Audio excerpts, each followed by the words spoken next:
Congrats to the Rockets. Perfect weather in the shoe for Ohio State and Indiana.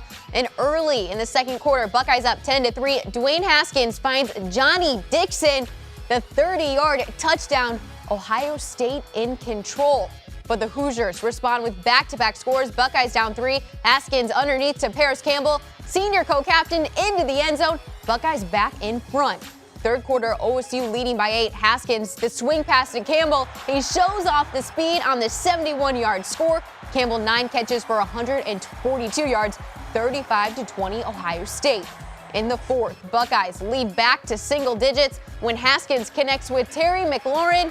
The Indiana native's second touchdown of the game, 42-26. The Buckeyes, Ohio State not done. Later in the fourth, Haskins back to the air and coming right at you. Benjamin Victor, the sliding catch in the end zone. Buckeyes win 49-26 to stay undefeated. Mark Coons has more on Dwayne Haskins as he continues to add his name to the OSU record book.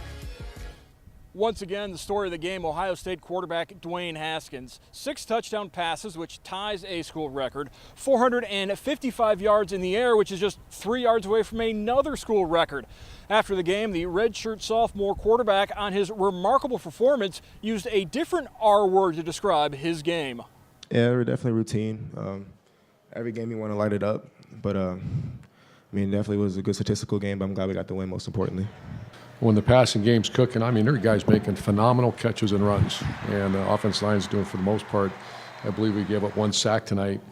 We did have we had 2 turnovers, which are awful. But it's when he's an accurate passer now. You give him time, and you give him a good group of receivers. He's a dangerous guy. To be a young guy, we still call him a younger guy. He's very talented. Even when things get rough, he doesn't put his head down. He keeps fighting. Is a guy that you like to be around because he helps motivate you and others as well. Last week, Terry McLaurin made headlines with his blocking. This week, he scored 2 touchdowns, but was still pleased with what he did away from the ball in tonight's victory. Coach Wilson had a couple plays where we're blocking DNs, and it may not show up on the TV. Nobody probably got it, but I had 2 knockdowns on some DNs today too.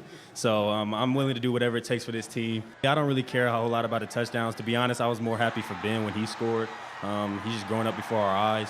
Even though we won, it didn't feel like one of the best games we played. So crazy thing is we can keep getting better. So let down, no, but definitely some room for improvement. We think that we can get a lot better. I think if you ask all the offensive players, they'll agree and they'll say the same things. We're getting better week by week, but I just think that we have so much more in store, and I think we can be so much more better. Still some concerns from the defense. Ohio State, though, they do get the victory to improve to 6-0. They're back at home next week to take on Minnesota. In Columbus, Mark Hoots, BCSN.